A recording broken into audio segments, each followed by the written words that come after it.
So she said members were aware of the examination of the subject by the PSC. Parliament implicitly left it to the wisdom of both the committees to organize the scope of their examination in such a way that the desired space as per terms of reference is available to the JPC to fulfill the mandate entrusted to it by Parliament without at the same time diluting the role assigned to the PSC under the rules. And then she went on to say this is further facilitated by the presence of some members who are present both in the PSC as well as the JPC, like me. So, then she concluded by saying that I believe differences of opinion on these matters, if any, can be sorted out by the chairman of both committees amicably, and any direction from me at this stage may not be required. So, ये जब चिट्ठी आ गई तो उसके बाद issue settle हो गया, and settle हो गया at the highest level in our parliamentary system, namely by the Speaker of the Lok Sabha. कुछ लोगों ने ऐसा नहीं समझा, कुछ लोगों ने समझा कि इस इशू को कभी भी किसी टाइम किसी मीटिंग में उठाया जाता रहे, उनका अधिकार बनता है। खैर, सब कुछ मैं कह रहा था आपसे कि जेपीसी पीएसी स्पेशली जब ये सेटल हो गया तो सब कुछ चलता रहा, ठीक था, विटनेसेस आते रहे, हम लोग एग्जामिन करते रहे, कहीं कोई दिक्कत नहीं पेश आ रही थी।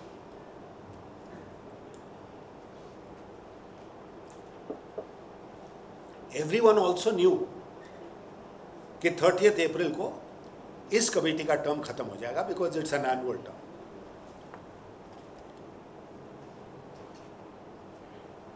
फोर्थ अप्रैल को कमेटी की एक बहुत महत्वपूर्ण बैठक, और 4 अप्रैल की बैठक में ये जेपीसी पीएसी का मामला फिर कुछ लोगों ने उठाया,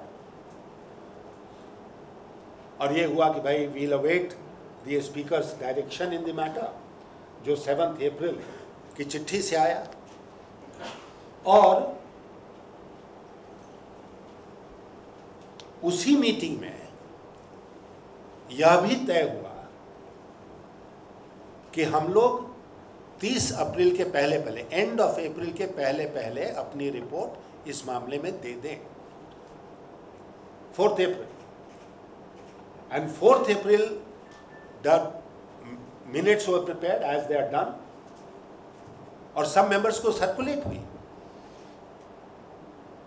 किसी ने उस पर एतराज नहीं कहा कि नहीं ये गलत लिखा हुआ है। The minutes were accepted. उसके बाद कमिटी की एक और बैठक हुई, बुलाई गई 15 और 16 को, और आप जानते हैं कि चेयरमैन साहब ने कुछ पत्रकारों को भी बुलाया था साक्ष्य के लिए, और हमारे जैसे लोगों ने भी उनसे कहा था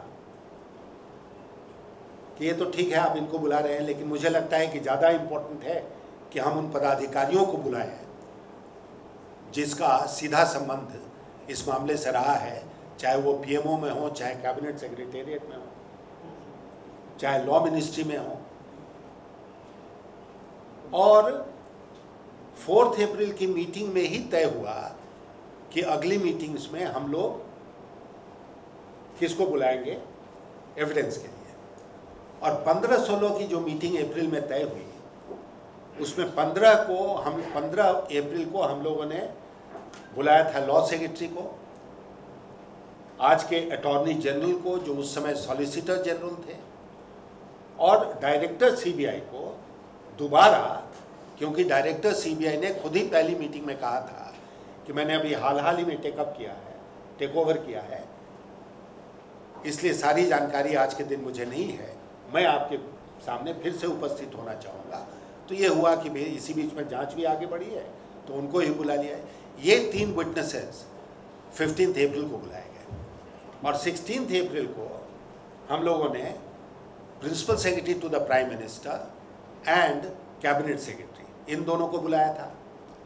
आप लोग जानते हैं 15 अप्रैल को क्या हुआ। 15 अप्रैल को वो जैसे उस भेड़िया और मेमने के कहानी में होता है ना, कि भेड़िया बोलता है तूने नहीं किया तो तेरे बाप ने किया, तेरे बाप ने नहीं किया तेरे दादा ने किया, लेकिन मैं खाना चाहता हूँ तुझे। 15 अप्रैल को यही हुआ कि 15 अप्रैल को पीएसी के कुछ सदस्य लगातार एक के बाद एक मुद्दा उठाते हैं। पहला मुद्दा उठा कि मैटर सब जुडिस है, इसलिए पीएसी इंक्वायरी नहीं कर सकती है, इसको स्टॉप कर देना चाहिए। दूसरा मुद्दा उठा कि जेपीसी बन गई, अब पीएसी को काम खत्म कर देना चाहिए, कोई रिपोर्ट नहीं देनी चाहिए। तीसरा मुद्दा उठा,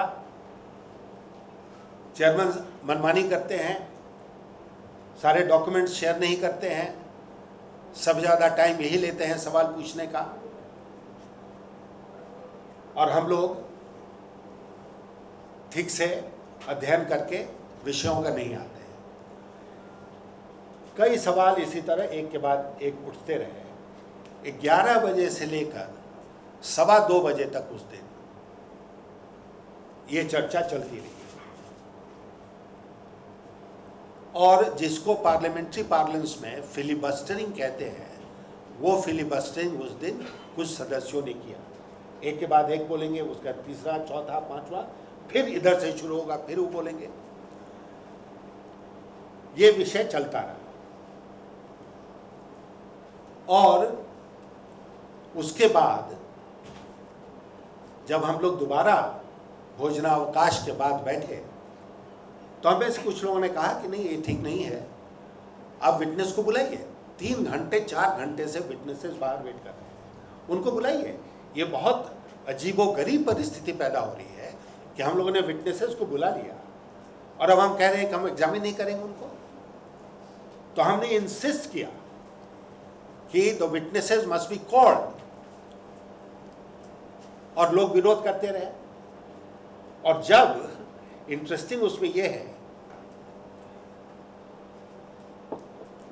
कि जब ये होने लगा, अच्छा भी बताइए विटनेस को बुलाया जाए नहीं बुलाया जाए, चेयरमैन ने पूछना शुरू किया, तो कांग्रेस पार्टी के सदस्यों ने कहा कि ये तो आप बहुत गड़बड़ कर रहे हैं, इसमें हेड काउंट क्यों हो रहा है, मेजॉरिटी माइनॉरिटी की बात कहाँ कमिटीज में आती है, कमिटीज तो कंसेंसस के आधार पर काम करती हैं, ये क्या नया सिस्टम आप इंट्रोड्यूस कर रहे हैं, बहुत गलत बात है।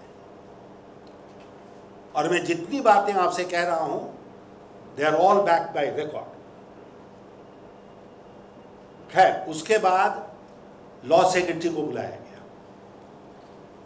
जब लॉ सेक्रेटरी आए तो कुछ सदस्य इतने जोर जोर से बोलने लगे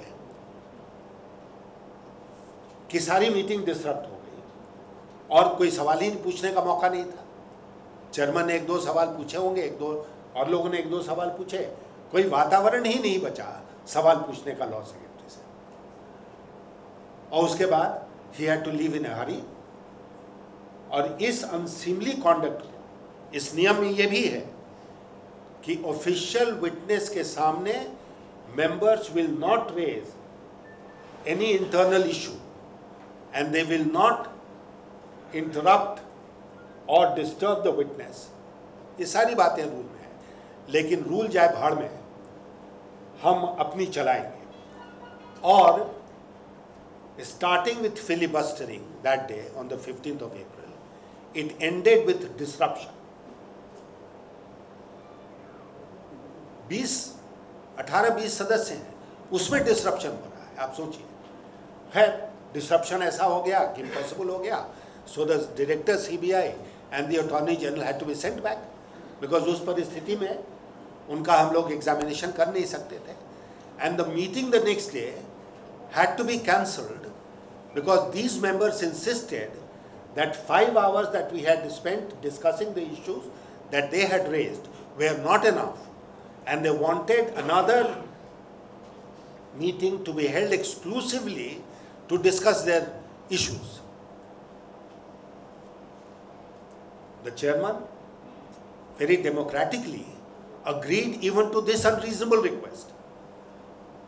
उन्होंने 16th की मीटिंग कैंसिल कर दी। पीएमओ और कैबिनेट सेक्रेटरी से मांगा गया जवाब क्वेश्चनर भेज के इन राइटिंग, और 21 अप्रैल को एक मीटिंग हुई which was an internal meeting in which all these issues were raised. 5-6 issues लगातार रेज किए गए। At the end of it the chairman said, I have heard everybody and I will now examine the issues and I will give my ruling.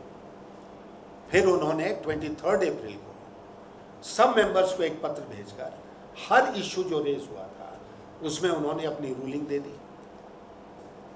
उसके बाद ये meeting fix हुई 21 को कि 28 को हम लोग मिलेंगे, जो कल की बैठक थी।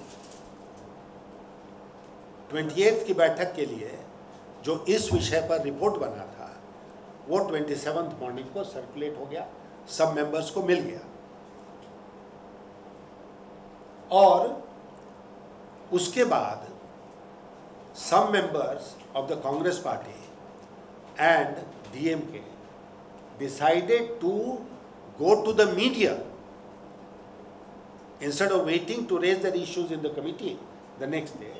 They went straight to the media और मीडिया में जाकर उन्होंने यहाँ तक कह डाला कि the draft report is malafide, the draft report is not based on facts, and that the chairman of the committee should submit his resignation. ये उन्होंने डिमांड किया आप लोगों के सामने। Some members of the PAC went on television channels panel discussion में, और वहां पर जो मर्जी में आया बोला, totally against the rules। और उसके बाद कल की जब बैठक शुरू हुई तो उस बैठक में